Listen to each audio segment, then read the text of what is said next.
Hey, you there, and welcome to Forge Lines Forever. Today I have a 6v6 custom match here on the most amazing Necroxus map generator.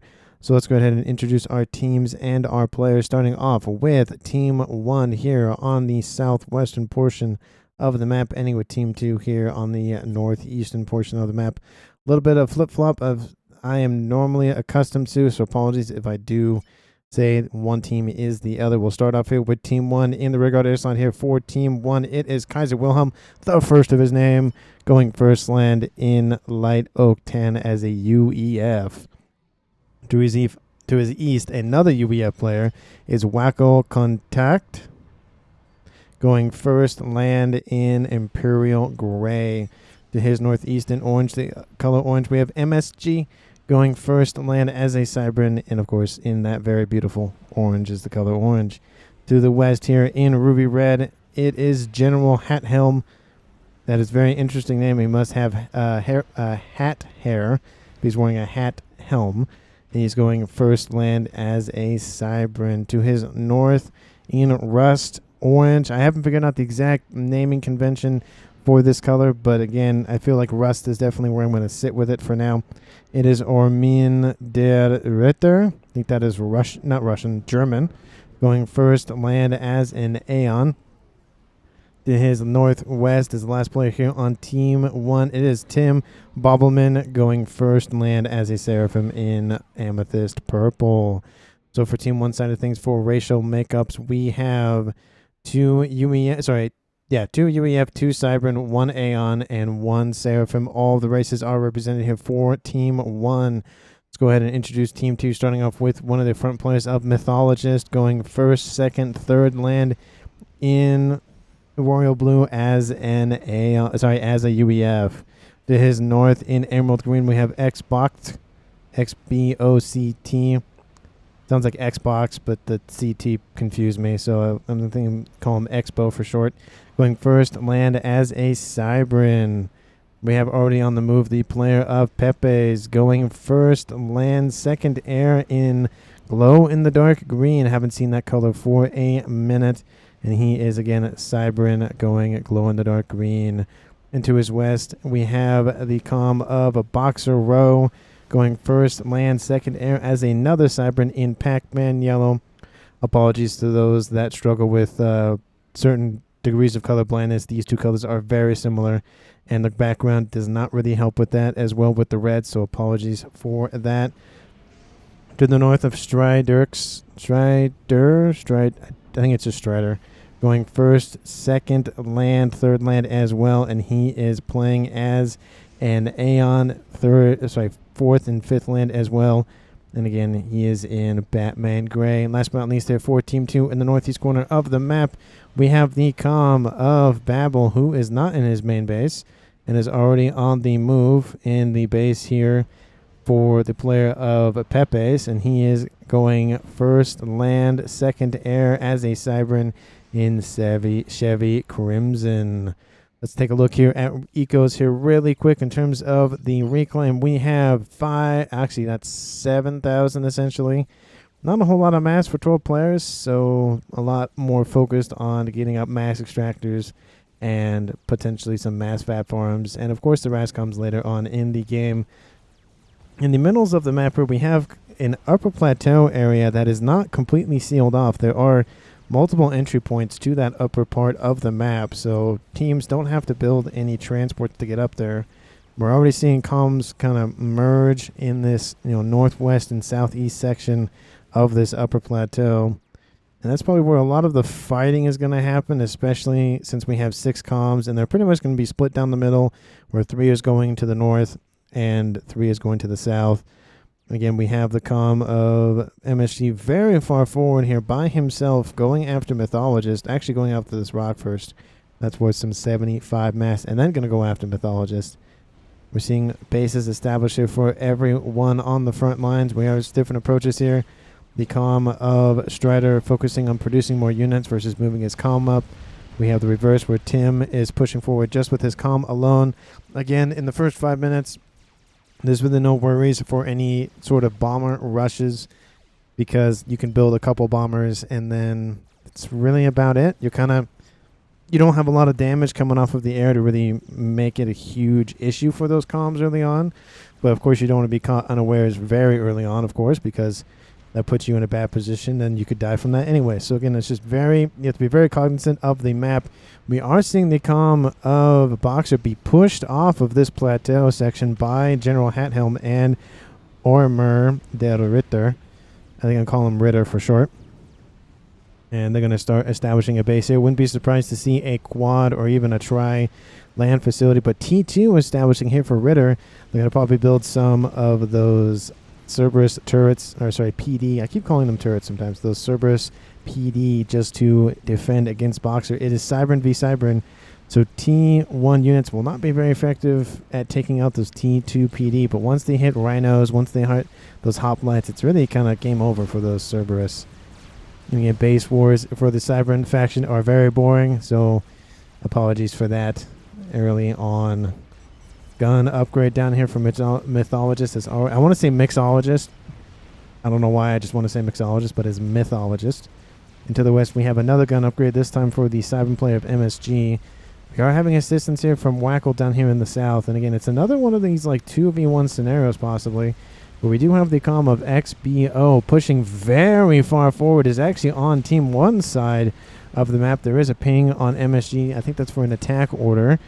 I wouldn't be surprised by that, but of course, very early on, it's not really worth sending a couple of units and a comm because it's not really going to do anything. But we have 3 comms converging MSG here. We also have Wacko coming in to assist and forces coming in from him as well.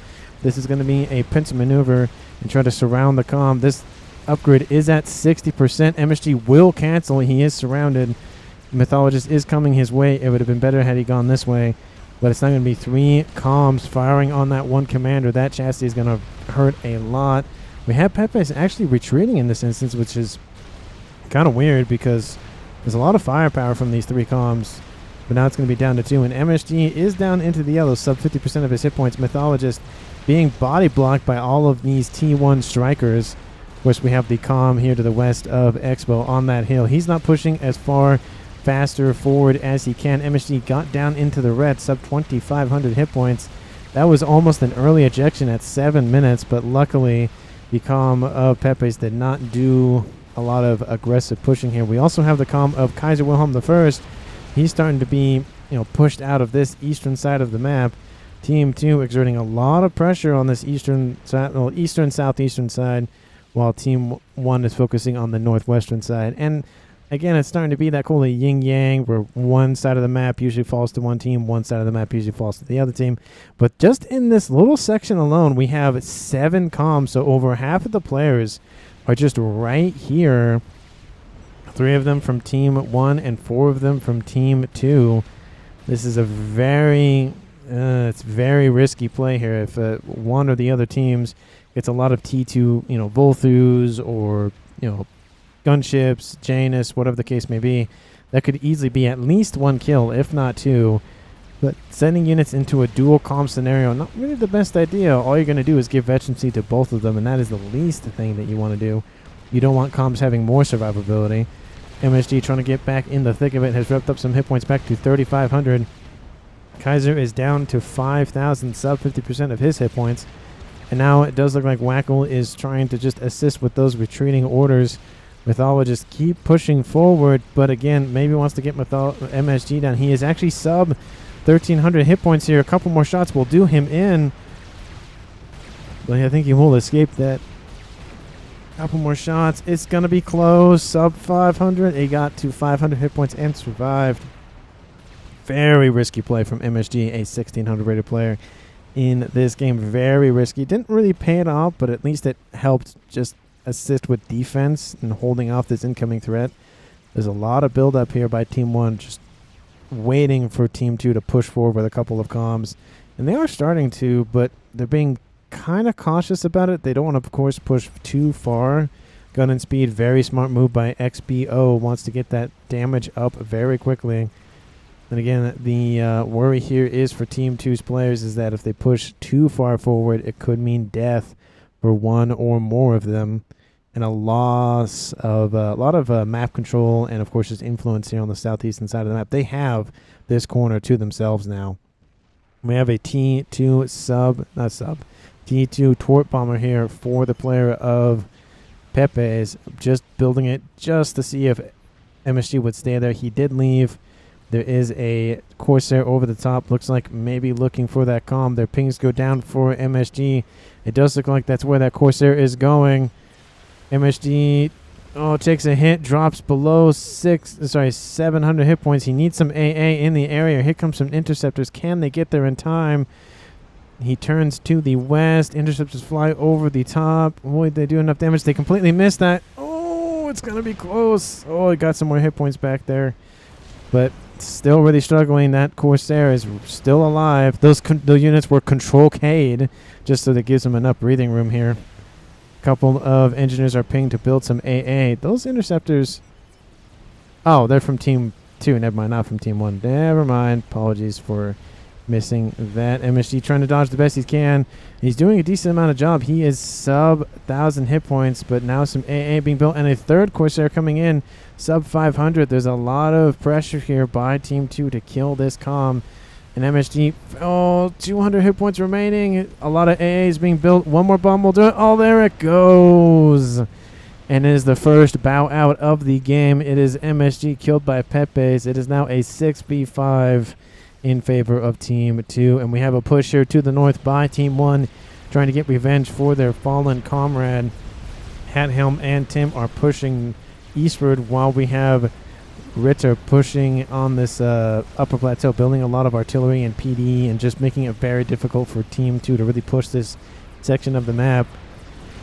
Ooh, we do have a couple of comms with gun upgrades and a couple of T2 tanks in the area as well. So Team 2 might be able to hold off this push, and Team 1 has to be very careful with what they do, because the comm can die out here very quickly.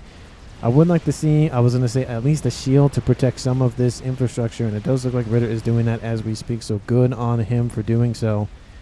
T2 on the way here for Mythologist, wants to rip up some hit points and, of course, establish a forward operating base. That is a lot of T1 spam with a couple of shields here for Wackel. This is enough pressure to kill a comm if they are not careful, and that comm of XBO is being kind of aggressive here. You know, they just won a great victory by taking out MSG early on, but, of course, all that does is hand all of that eco eventually over to Wackel here on this eastern side. Team 1 does have access to T3 air, so it does look like he's building a couple of ASFs first. No strat bombers on the cards here for them. Team 2 does have access to T3 in the form of Babel.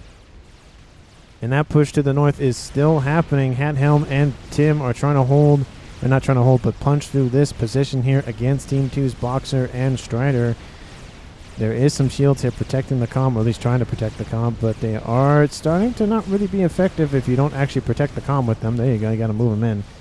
But it does look like that attack is starting to peter out. Tim is the target of some Corsairs that were built up to take out MSG. Tim is fallen sub at 1,700 hit points, sub 1,000 hit points. There's not a lot of AA in the area. There's some from these T1s, but it doesn't really matter. And the second comm of the game is killed by Team 2, dropping this game to a 6v4.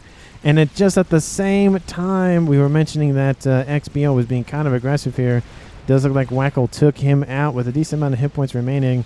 And it goes from a 6v5 to a 5v4 there really quickly. It does look like, I would assume that Mythologist would inherit this base, but it could just stay in the hands here for Boxer, Rowe. Does look like due to that comm kill on that northern side, Team 2 is going to re-exert their pressure here. But this forward operating base here for Team 1 is going to be very vital, attacking a lot of outside infrastructure and just try to do what they can to limit Team 2's influence over the map on that northern side. In terms of ecos right now, Team 1 is essentially they're both tied at 425 mass per second. The leaders here for Team 1 are Ritter, he is on 2 bases, and Wackel, who is on 2 bases.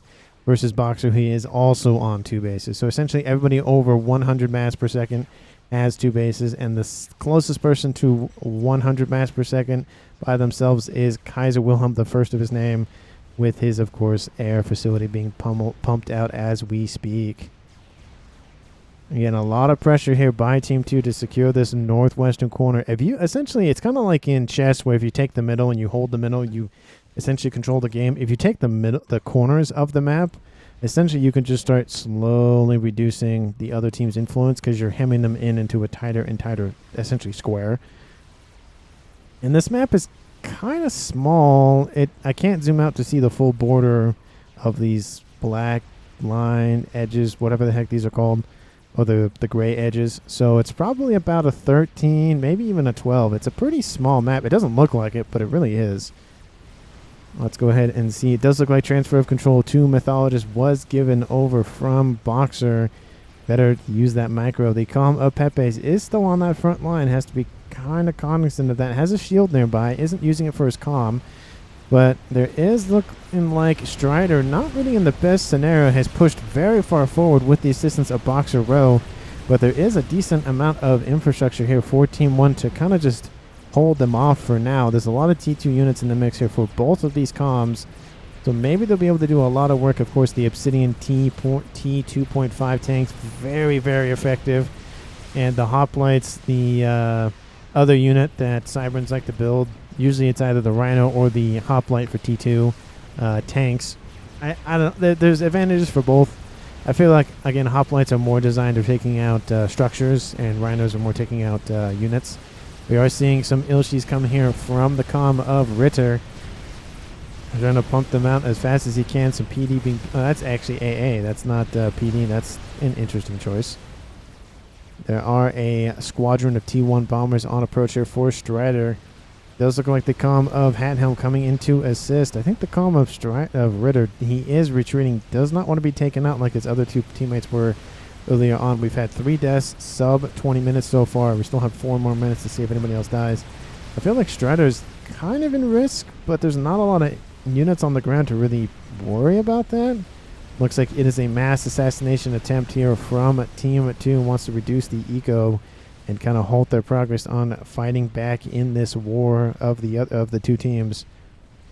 It does look like, however, there's a lot more build-up here for Team 1. Wacko getting T3, actually 2 separate T3 facilities, 1 UEF and 1 Cybran. He's pumping out bricks and he's pumping out Percy's. That's a very deadly combination here for this game. Bricks are designed to take up all of the... essentially, they're just bullet sponges. And then the Percy's are designed for the high single fire damage.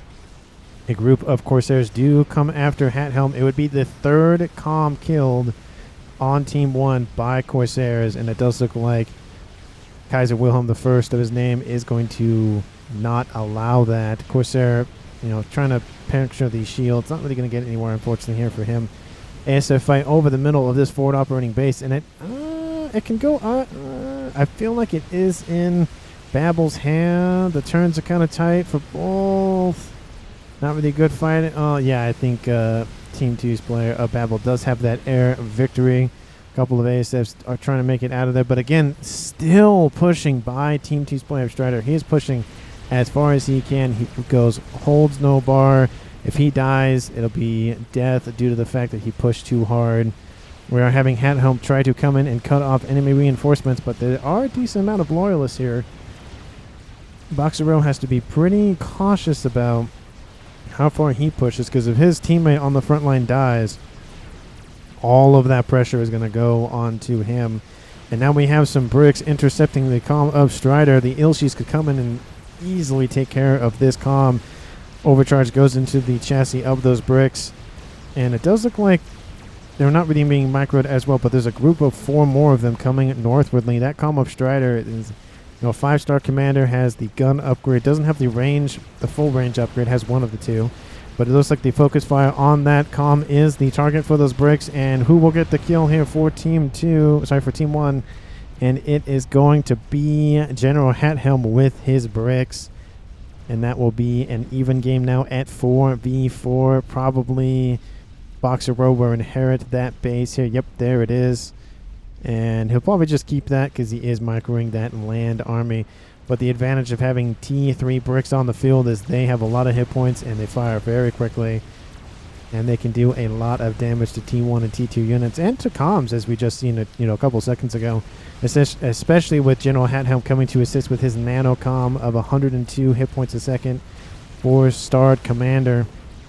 We're having some T1 PD being built here on this upper plateau area just to try to shoot at enemy engineers and try to reduce the build power here for Team 2. But we're having a counterattack on the south side here for Team 1. It's Titans and Bricks versus just Titans and some shields. And because the Titans don't really have a lot of hit points and the Bricks have a lot of hit points, it really only goes the way of Team 1. We have that base up here to the north pumping out PD, and there should be artillery, but we're seeing some missiles here as well. Would like to see some more T2 artillery just to kind of pummel bases. But assassinating mexes with some missiles is always a good idea as well. So it just depends on what you want to put your mass in. Essentially, you want to put your mass in a missile that maybe will miss, or an artillery that will take a while to chew through shield hit points. But, it's a back and forth here in this game, of course. With this combined army for Team 1 is pushing back Boxer Row, and he's starting to be outnumbered. He are seeing some bricks here for him as well. The comm of Hathelm is going to come to assist, wanting to eliminate all of those units and take out the comm.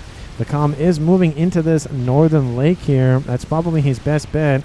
We're having Corsairs fly over the top of these comms, and of course at 108 hit points a second, one Corsair is not going to do a whole lot of damage. But those units here from Hathelm do end up retreating and dying out. We have a couple of bricks having some probing attacks here against Team 2. There's a lot of infrastructure here. There's even some trebuchets being built, so Team 2 thinking about artillery, mobile artillery, at least right now. Mobile artillery is used a decent amount, but I feel like it's undervalued. It is annoying because you have to, they can't fire while they move, and so you have to move to a target, lock in place, and then fire.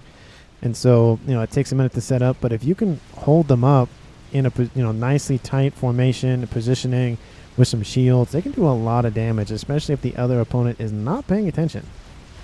We're having a combined move here from the southern side, a nice little counterattack trying to pull these units off of this eastern side. Does look like the player of Wacko is going to be able to push southward, take out some infrastructure. But these units are going to get into the main base. That was Wacko? That is Wacko's? Well, he is UEF, so no, it was once MSG's, excuse me. But there's a lot of TT units still in the mix. Wacko trying to stay under shield coverage, and there's even like a PD that was built here by Wacko as well, trying to do what he can. Those units are pushing further northward. There is a Omni sensor that was potentially being targeted, but it does look like the engineer will make it out of harm's way. Good job evacing on the fly here by Kaiser Wilhelm I. Wants to keep that engineer up and running. We are having some units intercept them, but there's a lot of T1 spam. Not a lot. Well, I guess there's. Never mind. There's bricks here. That solves the problem. Forget what I said. Taking a look at ecos here really quick. Last time we checked, it was tied, but now Team 1 is in the lead by about 60 mass a second, 65 mass a second. It hasn't amounted to a whole lot. They're actually down behind total mass accrued at about 16,000 behind. So not enough for a monkey, but it's still a decent amount at 22 minutes. It's not terrible, but it's not bad. It's not something you can't obviously recover from. It's not 250,000 or 2 million or whatever. It's definitely recoverable. But we're having bricks versus the Aeon PD and artillery that only goes really one way. We're having some bricks here from Team 1's player of General Hathelm, but this position is already gone, and it's just the numbers game here. We have 7 of them with some, actually 8 of them with assisting T2 forces versus 6 of them, now 5 of them. That's really only going to go one way. Team 2 is going to reclaim that northern plateau, and Team 2 has held this upper one for a very long time. I am kind of surprised that Wacko has not built some arty just to try to shove off this player, or this combined player of Team 2. But we are seeing some missiles being launched here. No artillery. Neither player building artillery, which is kind of weird. But some Team D has been built to protect those mass extractors, but these ones are not protected, and both of them are taken out. That is, what is it, 6 mass a second? Non-upgraded? Wait. No, what is it? Where is the... I don't know what the per second is. I think it's 6 mass per second. Not ringed, so not a whole lot of mass, but a decent chunk. You never want to lose any of your mass because you just need all the mass in the world.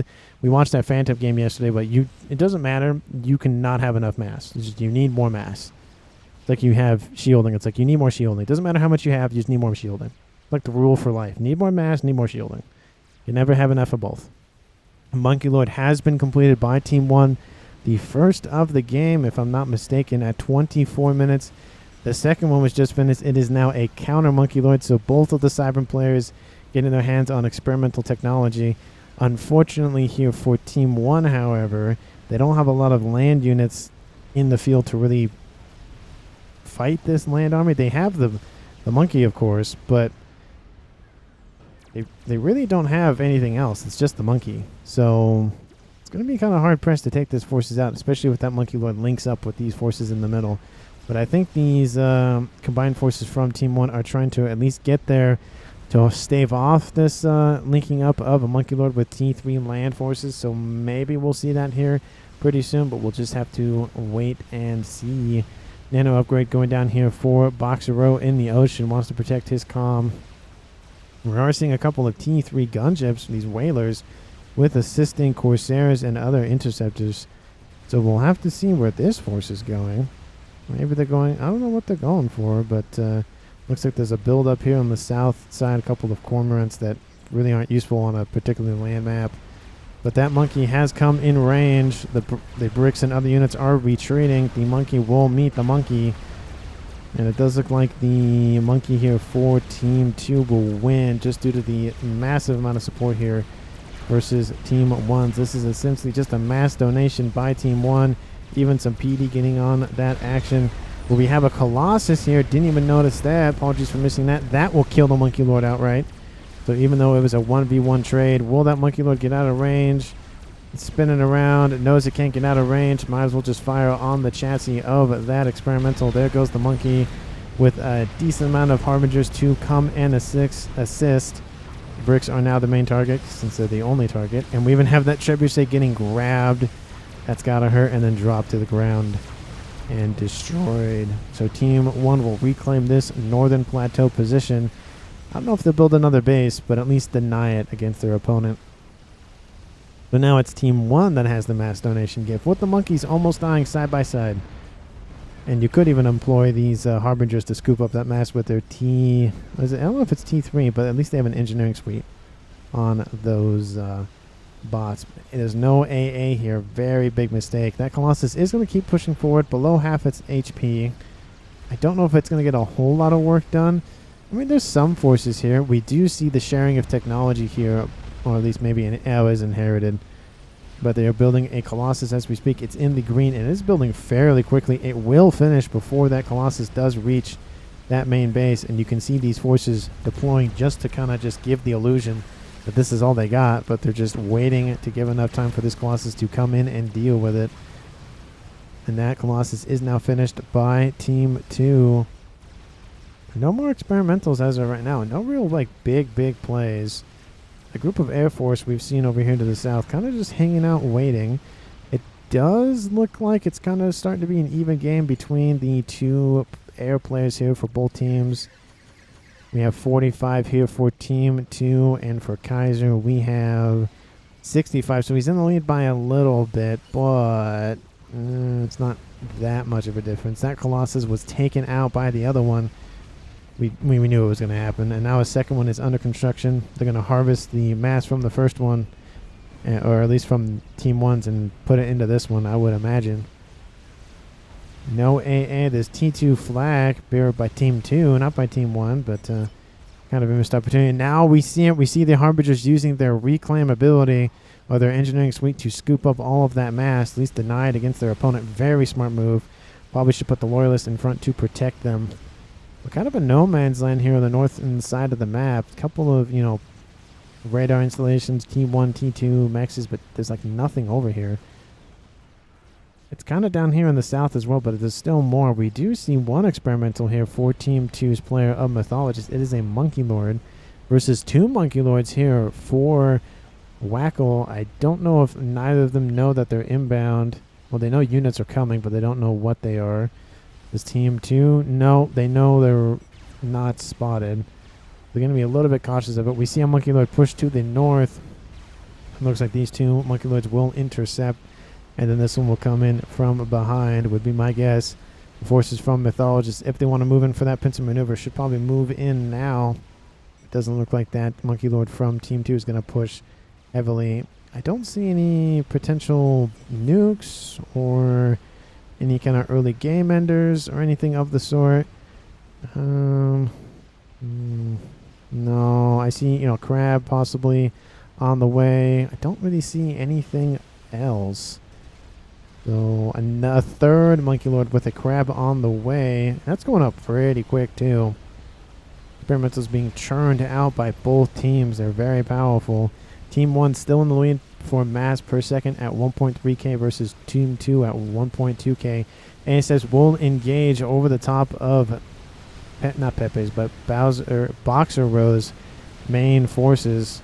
We are seeing the units here go after that comm, try to intercept him out of the water. Boxer will make it back in the air. It does, in the water. Team 1 now has air control, and they'll start going after essentially everything that's flying in the air here. A couple of whalers will be annihilated by these ASFs. And now it's essentially probably going to be an airlock here for Team 1. Looks like there is a comm on a transport. ASFs are going to chase it down. Will it get killed before it lands? Yes, it will. There it goes. Definitely a poor engineer just trying to go to his job and try to provide for his engineer family. Couple of T2 gunships from the player of Ritter going after this experimental. Not really going to get anywhere due to the flak nearby, but, a good attempt. Probably would have been a lot better over here, but, hindsight and all that. A lot of those ASFs are being destroyed by AA in the area, so even though Team 1 has air control, a lot of them are gone, but a lot of them are being rebuilt as we speak. There is a crab and a Monkey Lord here for Team 2 versus the 3 Monkey Lords. So it's a 3v3 scenario, but Team 2 has the range advantage and the HP advantage and the base advantage. Team 1 cannot get close enough, but now there's a Fat Boy on the cards here, so again, a large group of experimentals. A nice nuke would take out all 3 of these monkeys, but it doesn't look like that's on the cards. Now it's just base wars with artillery here between, again, another Cybran versus a Cybran, but now we have a crab honestly going by himself. Not the best idea. It will be able to get back to its main, forward operating base, but now that Team 2 knows that there's a Fat Boy, a lot of artillery will start focusing that, but T3 whalers come in and go, nah, it's probably not a good idea. There's a lot of AA pressure here, especially with those shields protecting them, and more artillery being built as we speak here by Team 2. They want to cancel out that artillery mobile Fat Boy. Very dangerous in large numbers. They don't want any issues with their shields being taken out quite quickly.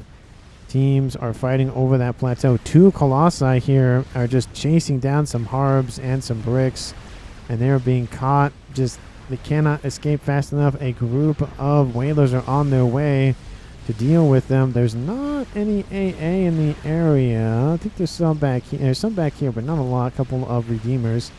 But now those experimentals are going to retreat in safety of those redeemers and other T2 flak. But now the bricks and harbingers are chasing down those colossi. Don't know if they'll push all the way. Even the AA is retreating. There is a transport on the way with a T3 engineer and go, nope, not going that way again. Not losing our buddy like we did last time. But still a lot of pressure here from this one crab. It's just forcing the player of Wackle to just kind of go back and forth, come out of range of those artillery, and then come back in, and it just hurts constantly. One monkey just dies outright to that artillery pressure. Of course, we're seeing another Fat Boy almost finished here. We're seeing a crab actually stopped for now. That'd be great for Team 1 to have, but I think that crab is just really struggling to get back. It's just kind of constantly cycling here. We're seeing the monkey for Team 2 very badly beaten. So, artillery raining in from both sides, taking its toll on our players' units. Air grid being pumped out nice. We are seeing a nuke silo being built by Team 1's player of Kaiser Wilhelm, the first of his name. And that is a Stone Ager. It's not completed yet. Does Team 2 have anything of the sort? It looks like they're going to build a SMD in the middle, protecting a decent amount of area. Good place on that. We also have one here that's already half loaded, so Team 1 needs to get that scouted and not waste that nuke. A nuke could be very vital, or they could just go after this position. Take out a couple experimentals and a large thorn in their side. Team 2 has held on to this position for so long.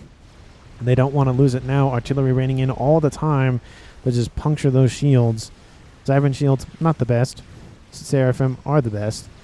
And Team 2 does not have oh, let's see. I think I went over their faction makeup. At least I thought I did. Maybe I didn't. But it's all of the factions except the Seraphim variety. So Team 2 does not have access to Seraphim shields or chickens or Ilshis or any of that sort. It does look like the shielding is starting to fail here for Team 2. Luckily, there's no comms on the front line to really worry about. But again, it's just artillery wars all the time. I do like the supplement of T3 UEF technology to help assist with those shielding for that base. There's a Soothsayer as well, just to get a nice little vision on the map. It's actually disabled. Oh, it's being reactivated as we speak. Looks like it was an energy issue.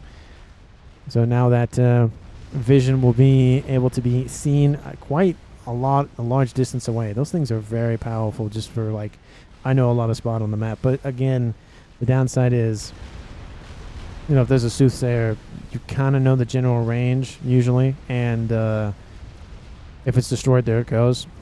Instead of like the eye where it's a smaller vision circle.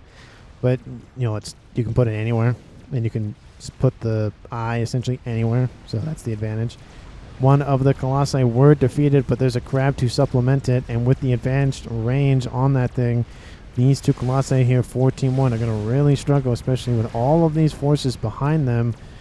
There's a lot of bricks here, and loyalists, and harms, and a couple of AAs, so it's just, you know, Team 1 is really struggling now on these two plateau areas. They had it going for them a little earlier on in the game, but now they're just falling behind. We have another crab here to the... Oh, actually, that's the same crab as earlier. That thing is badly beaten and bruised. Monkeloid's feeling that pain. Gunther batteries firing non-stop, trying to deal with that fatty. You can see just the range that they're firing at. There goes the shielding for everything. Now Fat Boy's severely under threat. It has no shielding to back it up. Of course, it has a decent range on it, of course, but... And it's trying to get out of range. There goes its another hit points down. It only has 12,000 hit points on that Fat Boy. It's essentially as much as a comm. A little bit more. I think it's 500 more points than the UEF commander starting off. But now the advanced range on these experimentals are taking their toll on Team 1's front line. 3 Colossi are now going to be brought forth. The first one essentially being used as a sacrifice.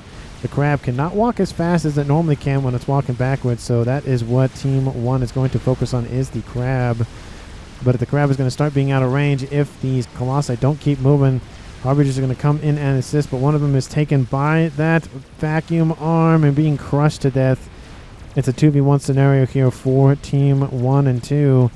For Team 1, it's a 2v1 against this Colossus, but this is the more dangerous thing because of the longer range that it has. And there goes the last Colossus here for Team 2, and they still have both of theirs, but they are severely weak in the red for both of them. In yellow with some veterancy, but this is the main target. Gets a nice chunk of veterancy there. Maybe they'll kill the crab. It will definitely be close here. It's taking 3,000 hit points off of every shot. This one will kill that first Colossus. This second one only has 2 more shots left and it's down. That crab will stay alive. That gives Team 2 a huge advantage with a lot of reclaim to scoop up. How much reclaim exactly, I wonder? 80,000 reclaim? That's a decent chunk of reclaim. That crab is... Actually, that was the crab by Team 1. That was bested by all these forces and artillery here for Team 2. But it's opened the floodgates. Another crab is on its way with... For Team 1... No, for Team 2, with a lot of forces. That is a lot of Perseus. This is going to be a fight to remember here in the South, folks. a nice nuke would be primed. And here comes the inbound threat. Cybrans and UEF working together. Who would know, or who would have thunk it?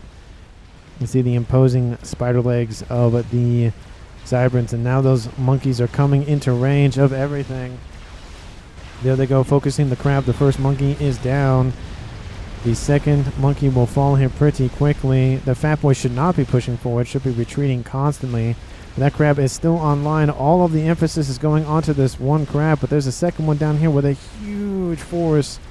Team 1 needs a miracle on the front line. That nuke needs to be finished quite like now, and it is going to finish. A clutch nuke would be prime here for Team 1, and they need it, and they need it now.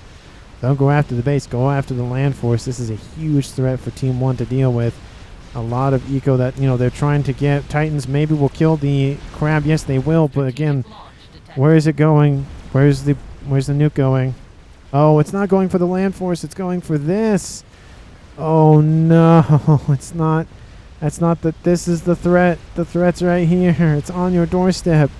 But the crab will die here pretty quickly, though. But there's a lot of T3 Perseus on the way. That is definitely going to hurt. Oh, man. There is a lot of PD being spammed up, but not fast enough. And the Perseus have high single fire damage on those right arms. They can do a lot of damage. There are 2 fat boys in the mix, so a lot of firepower so far. You can see those hit points slowly falling, but they are falling. That is the main concern, of course, but just ripping through the old base of MSG. The base here for Wacko starting to just to be ignored, but it does look like that is the main target here for Team 2, is taking out MSG's old base. And that does severely deplete Team 1's eco, dropping it to 1v4, 1.4, 1.3 versus 1.6. The nuke, of course, does land, takes out a huge section of the infrastructure, but I mean, Team 1 isn't there to capitalize it. Oh, they kind of are. There is a Colossus nearby, but there's a lot of things to chew through just to get to that main base here for Boxer Row. But now Team 2, if they don't know about the nuke, they know about it now. They're building a disruptor here. T3 artillery here for Mythologist. Nice little formation of a C for Babel. Kind of reminds me of course, Pac-Man with the Pac-Man yellow. But there is a disruptor going to be built here for Team 2 as well. They're building just more mass fabs, it looks like. Artillery for another player of Team 2. So 3 of the 4 players remaining on Team 2 are building artillery. One of them building it all. It might be started here for Team, the last player for Team 2. So all 4 players on Team 2 going for T3 already. A couple of these Perseus do make it into vital T3, production facilities with mass extractors, but not a huge issue. Wacko lost half of his shield, but he's perfectly fine. Has some Rascoms. I think they're Rambo. Yep, they are Rambo preset commanders to help assist with that. And the reclaim orders are given. That's a lot of reclaim for Team 1 to get and Team 2 to get, but it does look like Team 2 will get the lion's share of it. 139,000 on screen currently. That fat boy knows it. It's going to push it. Did the other fat boy die? No, it did not. It's still alive. And that's just a lot of eco on the table that Team 1 needs. They need that eco, but there's so much pressure here by Team 2 to hold it. And man, they engaged it exactly where they wanted it. Just, in essentially almost in range of the PD, but definitely in range of those T2 arties, those Gunthers. The second nuke is 2/3 the way completed. Kaiser is building some tele-defense next to his SMD to protect both that and himself. Oh, man, but just look at the reclaim. Team 2, 355,000 reclaim versus 155. Essentially, that difference in reclaim is the difference in the total mass accrued for both teams. Team 2 at ahead 220,000. That's, definitely attributed to just the reclaim in this game. We have some Rambo preset commanders trying to help assist. Though these are Rascoms, these are Rambos. Fat Boys trying to offer their support. Of course, they have to chew through the shields first against these. The Perseus have to chew through the shields. And they constantly move. They look like just bigger Titans, essentially. They don't move as fast, but they're just fatter, bigger Titans. But all that reclaim is scooped up by these 3 players on Team 2. That's a lot of reclaim to get. That's what they wanted, and they got out of it. with all of it, essentially. So good job on Team 2 grabbing that. Large T1 bomber squadron on its way. Probably going to target the Fat Boys here. There's a group of Rambo comms. It's going to be very annoying for Team 2 to deal with this. And not a lot of forces left. You know, a couple of bricks and Percy's kind of strewn about. But realistically, Wacko is keeping his forces at bay, wanting to use that range advantage, which is a very smart move. But the second nuke will launch. Where is this one going? Okay, now this is the base you should have targeted first. We have those Team 1 bombers are on approach here. Oh, need to select the player first. Track the target. Make the little icons go away. There we go. They're inbound for that Fat Boy. You can see their targets are locked on. ASF's trying to take them out as they're incoming. I think some of the Fat Boys will take some firepower. Oh, it was close, but there goes that nuke. Kaboom! Takes out that entire forward operating base here for Team 2. And there is nothing left. There's a couple of land factories, but all the, weapons platforms, all the shields, those are all down. And there's nothing back here for another layer of defense. So all Team 1 has to do is push, and that is what they're doing with the Rambo preset commanders. Don't really see those very often, but when they're in large numbers, they make a huge difference. It does look like the... Wait. Did Kaiser Wilhelm just give his ASF to his team? He did. Kaiser Wilhelm gave his base and units over to General Hathelm. I don't know if he has to go. I don't know what the situation is, but he kind of just he kind of gave up, but is focusing on other pursuits, I guess. Might having to go to the bathroom, might having to do a whole bunch of other things, and wanting his team to have access to all of that infrastructure and tech and units. Probably a good play here by Kaiser Wilhelm I. Team 2 leading that charge to 2,000 mass per second at 1.8. And how are those artilleries going? Well, this one is just completed here by the play of Mythologist. We have this one almost completed by the comm of Pepe's. This one is now they're completing almost at the exact same time. Look at this. Almost perfectly timed. You couldn't have timed it essentially any better, even if you try. Oh, you could try, but it'd be very difficult. 1, 2, 3, 4 artillery, all in different positions on the map. All have shields. Well, yeah, all have shields of some sort. All of those engineers were control K'd for some reason, but okay. And that is a lot of artillery going to start strewing on the Team 1 bases. There is an Arty kind of late on that Arty game. There's 4 of them about to rain down on Team 1. There is Arty here for Ritter, but it's not completed as of yet and needs more shielding.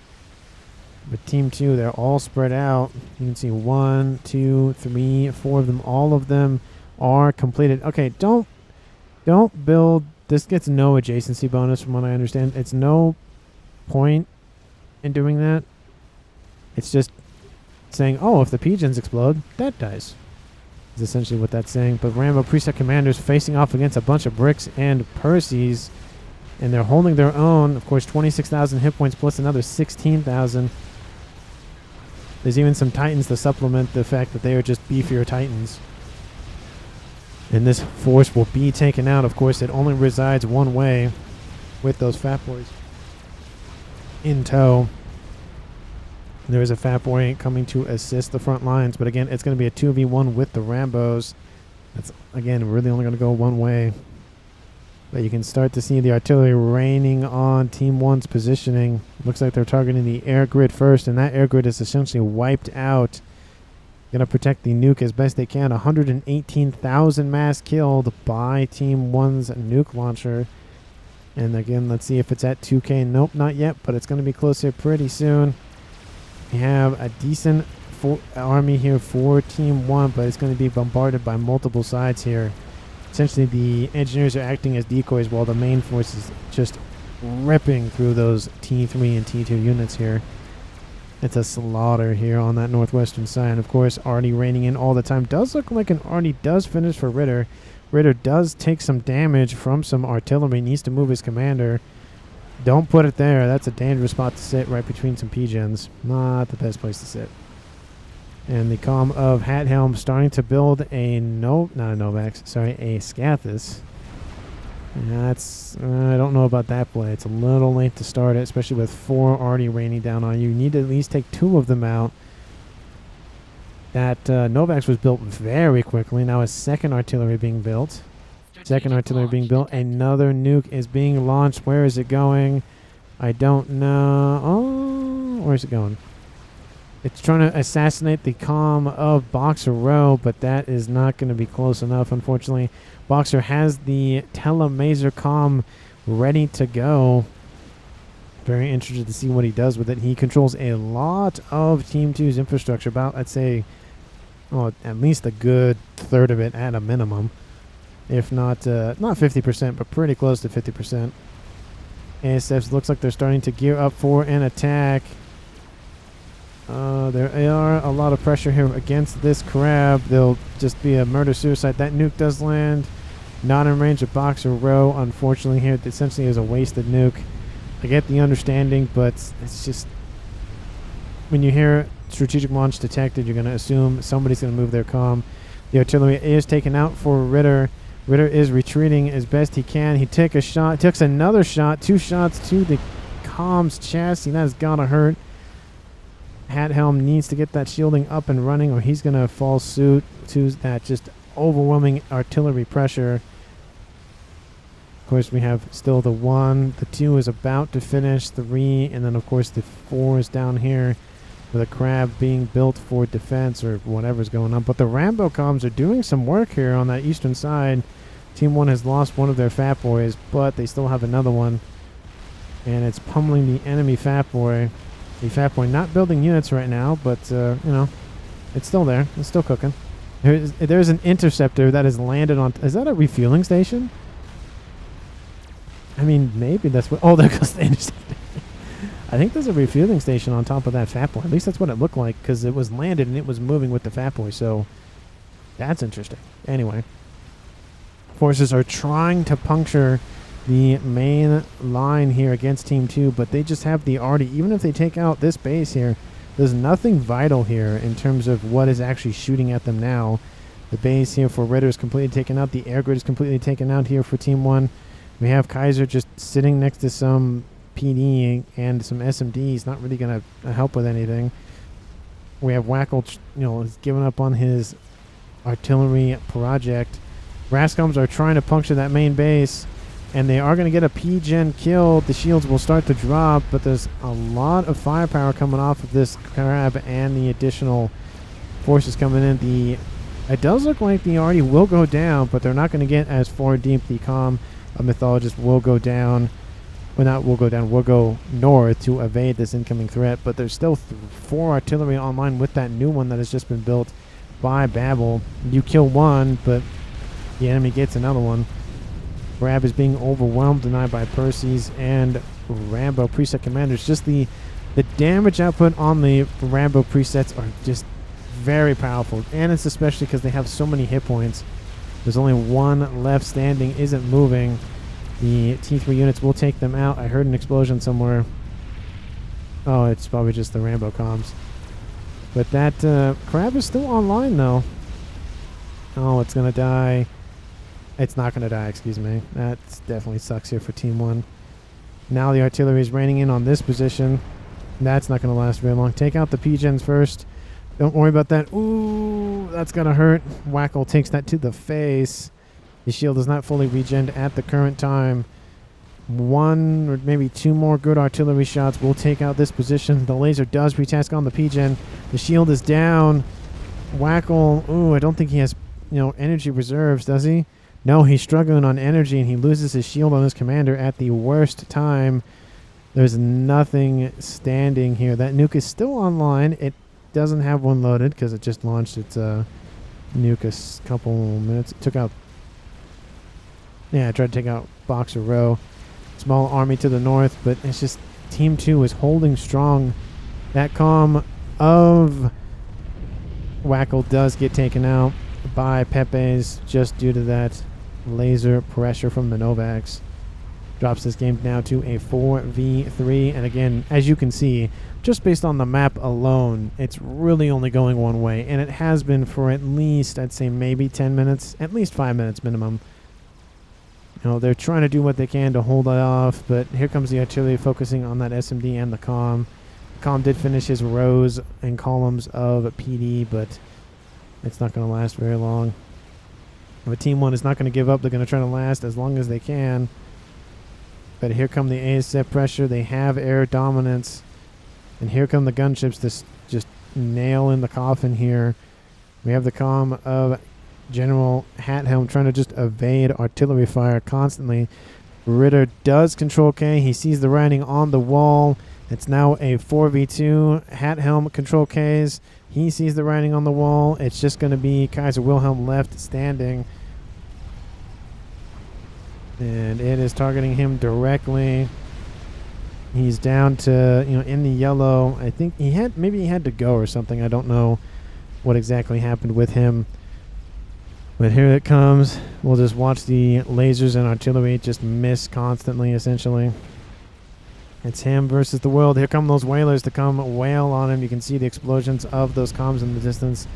And kaboom, takes out some ASFs and whalers in the process. And that is a win here for Team 2. Thank you so much for everybody watching. Please like and comment down below what your favorite moment of the video is. And of course, if you haven't hit that sub button, you've been enjoying this video or the content in general on the channel, please press it. I greatly appreciate it. Thank you so very much for watching. And in terms of underrated player of the game, I feel like, I don't know. It's kind of, I feel like Pepe's did a very good job of just holding this position for a very long time. Obviously, it had to be taken up by a nuke, but it just goes to show you that that amount of pressure essentially held Team 1 back in this position. And then Team 2 held the northern side quite well. And the fact that they grabbed this plateau so early on and exerted so much pressure from it and held it, just essentially was just a thorn in Team 1's side for a very long time, meant that they had essentially control of the southeastern side of the map for the most part. And all Team 2 had to do was hold the northern side and just eco up in their bases. And that was essentially the process by that. You control a central point, and you essentially not just control that, but, an entire section of the map. So I think the underrated player of the game goes to Pepe. He did a great job. So did everybody else in this game, but I think he just did a very critical job of holding. He didn't essentially just win it outright for his team, but definitely his contributions to the game led to Team 2's victory. So again, thank you so much for watching. Please like and comment down below. And of course, if you haven't hit that sub button, please do so. And I will see all of you in the next one.